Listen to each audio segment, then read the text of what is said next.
November 1910. A private train leaves New York at midnight. No names on the passenger list, no press, no announcements, just 6 men, and enough power between them to rewrite how money works. They weren't running from something.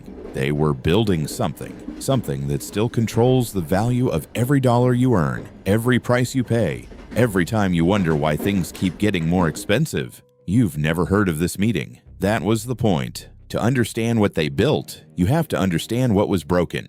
America in the 1800s had no central financial authority. Every bank operated on its own, made its own rules, took its own risks. And here's the flaw built into the system from the beginning. Banks don't actually hold all the money you deposit. They lend most of it out, which means the moment everyone asks for their money back at once, it isn't there. And when people got nervous, they came for their money. Lines formed outside banks overnight. Word spread from neighborhood to city to region. And when one bank locked its doors, it didn't just hurt that bank. It terrified everyone else. Even healthy banks faced the same panic. Not because they were broken, because trust had broken. And once trust disappears from a financial system, collapse doesn't take weeks. It takes days.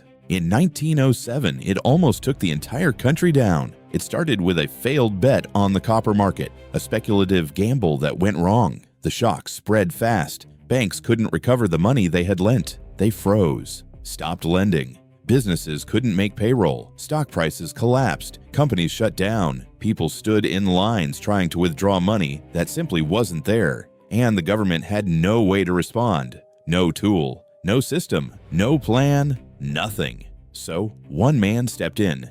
J.P. Morgan, a private banker, not elected, not appointed, but powerful enough to control what happened next. He gathered the biggest bankers in a room, locked the doors, and decided which banks would survive and which wouldn't. He organized money, forced cooperation, applied pressure, and it worked. The panic slowed, the system stabilized. One unelected man had just decided the fate of the American economy, and nobody stopped him. Because nobody could. That was the moment the government understood something dangerous. They weren't in control. So 3 years later, that train left New York. Jekyll Island, a private island owned by the richest men in America. For 9 days, behind closed doors, they designed a new system, not just a bank. A system where money could be created, not from gold, but from debt. A system where banks could lend more money than they actually had. Government needs money. It issues bonds. The Federal Reserve buys those bonds. New money appears. Banks take that money and lend it again. Money expands. Money multiplies.